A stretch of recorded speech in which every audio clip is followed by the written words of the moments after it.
स्वागत है आपका मूवी संसार में, जहां मैं आज आपको कहानी नहीं बल्कि क्रांति सुनाऊंगा। आज हम लेकर आए हैं एक अद्भुत नाट्य और विस्फोटक कहानी RRR की। कहानी की शुरुआत होती है एक नन्ही सी बच्ची से, मल्ली, जो अपनी कोमल उंगलियों से गवर्नर की पत्नी कैथरीन बक्सटन की हथेली पर मेहंदी रच रही है। उसकी मासूम आवाज में एक लोकगीत गूंजता है और कैथरीन उस गीत और मेहंदी से मंत्रमुग्ध हो उठती है। तभी शिकार से लौटा गवर्नर स्कॉट बक्सटन वहां आता है और कैथरीन उससे कहती है कि वह इस बच्चे को अपने पास रखना चाहती है। थोड़े से पैसों की खनक होती है। मल्ली के माँ बाप समझते हैं कि ये मेहंदी के मेहनताने हैं, लेकिन सच्चाई तो उनके होश उड़ा देती है। मल्ली खरीदी जा चुकी है। माँ बदहवास होकर पीछे दौड़ती है, कारों को रोकती है, बेटी की भीख मांगती है। तभी एक ब्रिटिश सिपाही उसे गोली से उड़ाने आता है, लेकिन गवर्नर स्कॉट ठंडी क्रूरता से कहता है एक गोली की कीमत इस औरत की जान से कहीं ज्यादा है। और फिर उसका सैनिक लकड़ी के डंडे से मल्ली की माँ को पीट कर गिरा देता है।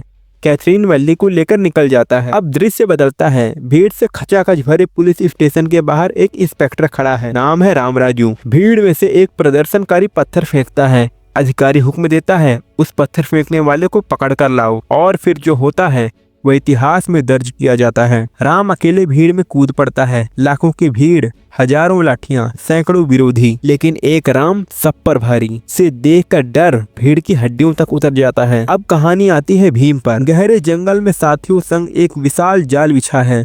निशाना है बाघ। पहले भेड़िया पीछा करता है, फिर बाघ आता है गरजता हुआ और भीम उसे जाल में फंसा लेता है। लेकिन भीम बब्बर नहीं, भावुक है।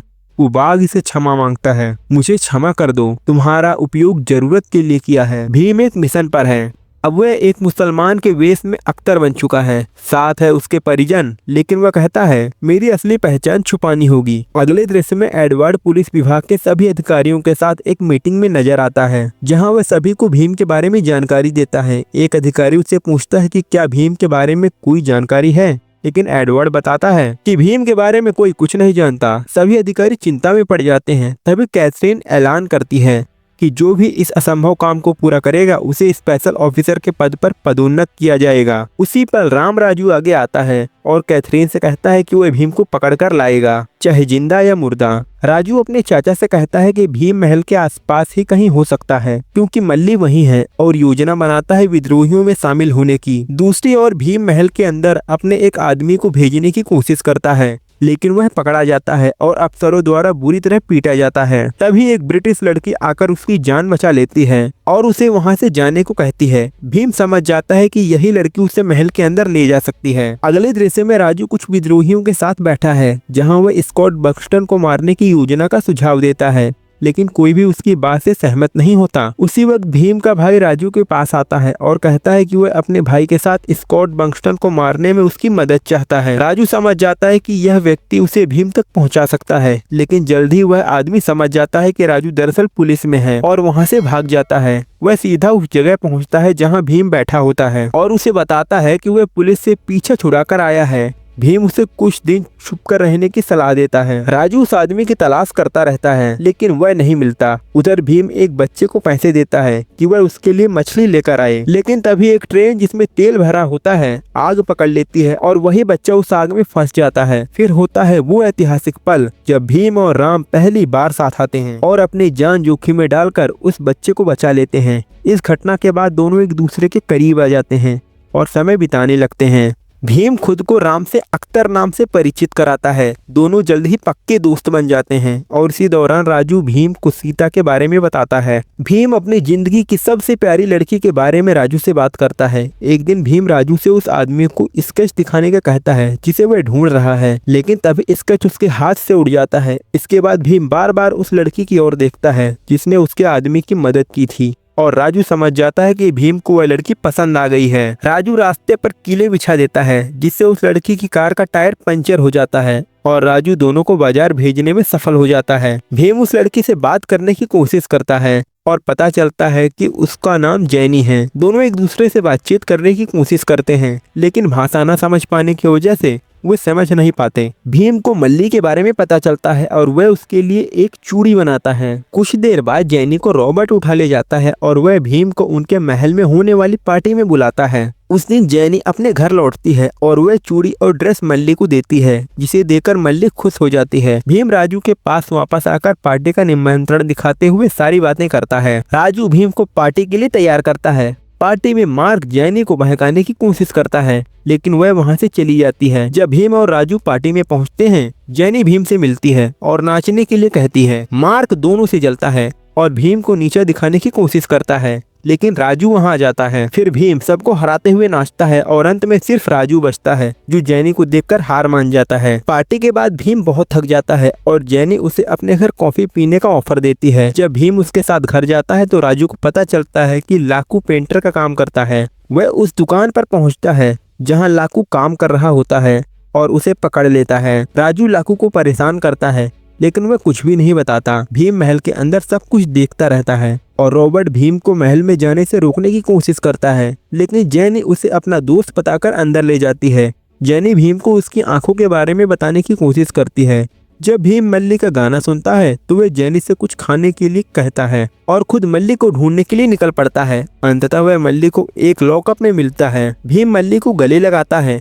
वह बहुत डरी हुई होती है और भीम के साथ जाना चाहती है, लेकिन भीम उसे बताता है कि वो जल्द ही फिर साथ आएगा। भीम महल छोड़ देता है, जबकि मल्ली खिड़की से उसे रोते हुए देखती है। भीम अपने लोगों को मल्ली की हालत के बारे में बताता है और कहता है कि अब ब्रिटिश लोगों का सामना करने का वक्त आ गया है। वहीं लाकू एक सांप देखता है और उसका ध्यान खींचकर उसे पकड़ लेता है। जब राजू लाकू के करीब आता है तो लाकू सांप उसे फेंक देता है और चेतावनी देता है कि राजू 1 घंटे के अंदर मर जाएगा। राजू लाकू को जमाने में कामयाब होता है और उसे जाने के लिए कहता है, लेकिन विष ने लाकू को प्रभावित करना शुरू कर दिया था। अब दृश्य बदलता है और भीम महल पर हमला करने की योजना बना रहा होता है। उसी समय राजू वहाँ मदद के लिए आता है, लेकिन वह बोल नहीं पाता। भीम उसे अनसुना करता है, पर जब राजू जोर से आवाज करता है तो भीम वापस आता है और कुछ जड़ी बूटियों की मदद से उसकी जान बचाता है। भीम राजू को अपने ठिकाने ले जाता है और सारी बातें बताता है। राजू उसे रोकने की कोशिश करता है, लेकिन भीम कहता है कि अगर वह जीवित वापस नहीं आता तो उनकी दोस्ती हमेशा बनी रहेगी, और वह चला जाता है। कुछ देर बाद राजू ठीक हो जाता है और गुस्से में सोचता है कि क्या करना चाहिए। तभी वह अपने पिता की गोली मारने का पल याद करता है। भीम जंगली जानवरों की मदद से महल पर हमला करता है, जो लोगों पर टूट पड़ते हैं। जैनी राजू को देखकर हक्का बक्का रह जाती है, जबकि मल्ली बहुत उत्साहित होती है। भीम पुलिस वालों से लड़ता है और रॉबर्ट मल्ली को एक कमरे में बंद कर देता है और उसकी चाबी अपने पास रखता है। भीम रॉबर्ट को पीटता है और चाबी छीन लेता है। तभी राजू वहां आता है और भीम से आत्मसमर्पण करने को कहता है। भीम उसे मना करता रहता है, लेकिन चाबी एक सीवेज पाइप में गिर जाती है। चाबी खोने पर भीम गुस्सा हो जाता है और राजू से लड़ने लगता है। अंततः राजू भीम को पकड़ लेता है और चेतावनी देता है कि अगर वह हार नहीं मानेगा तो स्कॉट मल्ली को मार देगा। इस घटना के बाद राजू को स्पेशल ऑफिसर के पद पर प्रमोट किया जाता है और उसे इन्वेंट्री तक पहुंच मिलती है। राजू अपनी बंदूक लेकर अभ्यास करता है और अपने पिता को याद करता है, जो एक विद्रोही थे और लोगों को प्रशिक्षण देते थे। राजू के एक चाचा पुलिस में थे, जो अपने भाई से मिलने आते हैं और उन्हें कहते हैं जो कुछ भी करना है उसके लिए उन्हें बंदूकों की जरूरत पड़ेगी। अगली सुबह गांव वाले भी बंदूकें मांगते हैं ताकि वे अपनी आजादी की यात्रा शुरू कर सकें। राजू के पिता उन्हें बताते हैं कि कैसे स्कॉट एक गोली को एक हिंदुस्तानी की जिंदगी से भी ज्यादा कीमती समझता है और आदेश देता है कि जब तक उनके पास असली बंदूकें नहीं आती वे अभ्यास करते रहें। वह राजू को देखता है, जो अपनी बंदूक इस्तेमाल करते हुए थोड़ा असहज था और उसे कुछ बताने ही वाला था कि तभी शेर आ जाता है और बताते हैं कि राजू बंदूक चलाने में माहिर है। वह राजू को वह जगह दिखाती है जहां उसने अपनी बंदूक से निशाना लगाया था, जिससे राजू के पिता बहुत प्रभावित होते हैं, लेकिन दुर्भाग्य से पुलिस हमला कर देती है। राजू के पिता गांव को बचाने की कोशिश करते हैं। अपनी पत्नी और बच्चों से कहते हैं कि वे पहाड़ों में छुप जाएं, जहां ब्रिटिश उन्हें ना खोज पाएं। राजू के पिता की गोलियां खत्म हो जाती हैं और राजू कुछ गोलियां लेकर उनकी मदद करता है, लेकिन राजू के पिता को गोली लग जाती है और उसकी माँ और भाई उसकी आंखों के सामने मर जाते हैं। इसके बावजूद उसके पिता उससे पुलिस वालों पर गोली चलाने का आदेश देते हैं। जब राजू के पास केवल एक गोली बचती है, तब उसके पिता उससे वादा करवाते हैं कि वह हर गांव वालों को हथियार पहुंचाएगा। वर्तमान में सीता को एक खत मिलता है, जिसमें राजू बताता है कि वह जल्दी हथियार वितरित करने वाले काफिले का नेतृत्व करेगा और जल्दी ही उससे मिलने आएगा। इसके बाद स्कॉट राजू को आदेश देता है कि वह भीम को सबके सामने सजा दे, ताकि कोई भी फिर से विद्रोह करने की हिम्मत ना करे, और वह चाहता है कि भीम उसके सामने घुटने टेक दे। सभी को उस जगह बुलाया जाता है जहाँ भीम को कोड़े लगाए जाने थे। राजू कई कोड़े मारता है लेकिन भीम नहीं झुकता। कैथरीन एक खास लोहे की कांटेदार कोड़ा देता है जो भीम के शरीर को चीरता है,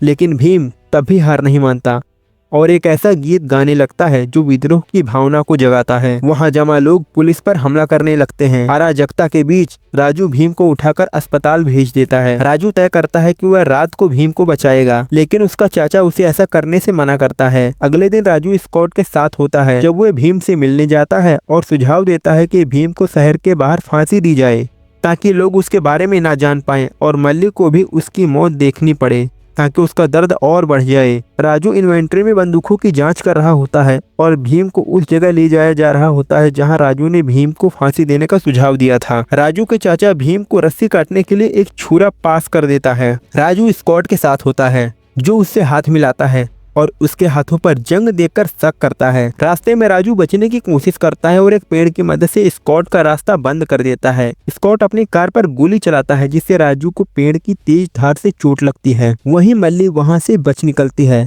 पुलिस मल्ली का पीछा करती है और राजू को भी मारने की कोशिश करती है, लेकिन राजू पहले ही पुलिस वालों को मारकर मल्ली की रक्षा करता है। दूसरी तरफ भीम रस्सी काटकर पुलिस वालों से लड़ाई शुरू कर देता है। मल्ली वहां पहुंचती है और राजू उसके पीछे होता है जो एक ऐसे आदमी को गोली मार देता है जो भीम को मारने वाला था। भीम यह नहीं समझ पाता और राजू को मारता है। भीम भाग जाता है और राजू पुलिस से लड़ते हुए उसे पीछा करने से रोकता है। राजू का दोस्त राम पुलिस द्वारा पकड़ा जाता है और स्कॉट उससे मिलने आता है। स्कॉट एडवर्ड्स को आदेश देता है कि राम को हफ्ते में एक बार खाना दिया जाए, लेकिन जब वे जेल पहुंचते हैं तो वे देखते हैं कि राजू कसरत कर रहा है। स्कॉट अपने लोगों को राजू की पिटाई करने और उसे एकाकी सेल में डालने का आदेश देता है। रात में जब भीम और उसका परिवार आराम कर रहे होते हैं तो पुलिस आ जाती है और वे छुपने की कोशिश करते हैं। सीता जो वहां होती है पुलिस को बताती है कि वहां चेचक फैल गया है, जिससे पुलिस बिना भीम और उसके परिवार को देखे वहां से चला जाता है। बाद में सीता उनसे मिलती है और उन्हें खाना देती है। सेटा राजू के बारे में बताती है और भीम समझ जाता है कि वही सीता है जिसके बारे में राजू ने बताया था। सीता सब कुछ बताती है कि राजू का पिता पुलिस के सामने आत्मसमर्पण करता है और राजू को अपने पिता को गोली मारनी पड़ती है ताकि वह गाँव को बचा सके। सीता यह भी बताती है कि राजू को अपने दोस्त की मदद करने के लिए 2 दिनों में फांसी दी जाएगी। भीम अपनी गलती समझ जाता है और सीता से वादा करता है कि वह राजू को वापस लेकर आएगा।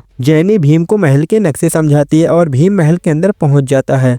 थोड़ी सी झड़प के बाद भीम राजू को ढूंढ निकालता है और दोनों वहां से भाग निकलते हैं। पुलिस से लड़ते हुए भीम और राजू जंगल की ओर दौड़ते हैं और एक मंदिर तक पहुंचते हैं। इस बीच स्कॉट एडवर्ड्स को कॉल करता है और विशेष बलों का इंतजार करने का आदेश देता है। भीम राजू के लिए झंडों से एक पोशाक बनाता है और भगवान श्री राम की मूर्ति के सामने प्रार्थना करता है कि वे उनकी मदद करें। भीम पानी पीने लगता है जहां एडवर्ड्स और उसके लोग उसे मारने वाले होते हैं, लेकिन राजू जलती हुई तीर चलाकर कई लोगों को मार देता है। राजू और भीम मिलकर एडवर्ड्स और उसके लोगों को खत्म कर देते हैं और फिर स्कॉट को मारने के लिए महल की ओर बढ़ते हैं। भीम अपनी बाइक हवा में फेंकता है और राजू एक आग के तीर से उसे निशाना बनाता है, जिससे बाइक इन्वेंट्री में गिरकर पूरी हथियार भंडार को तहस नहस कर देती है। हथियारों के विनाश से हुए अराजकता के बीच पूरा महल भी तबाह हो जाता है। भीम इन्वेंट्री में घुसकर हथियारों को पकड़ लेता है। स्कॉट होश में आता है और अपनी मृत पत्नी का शव ऊपर लटका हुआ पाता है। तब राजू सर्वाइविंग सैनिकों को अपने तीरों से मार देता है।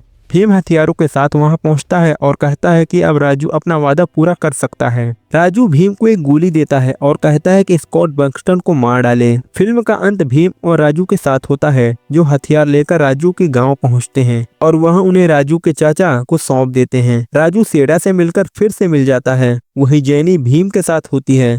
धन्यवाद इस वीडियो को देखने के लिए। लाइक करें और ऐसे और वीडियो के लिए चैनल को सब्सक्राइब करें। और अगर आपको आज की कहानी पसंद आई है तो आपको एंड स्क्रीन पर दिखने वाली कहानी भी जरूर पसंद आएगी।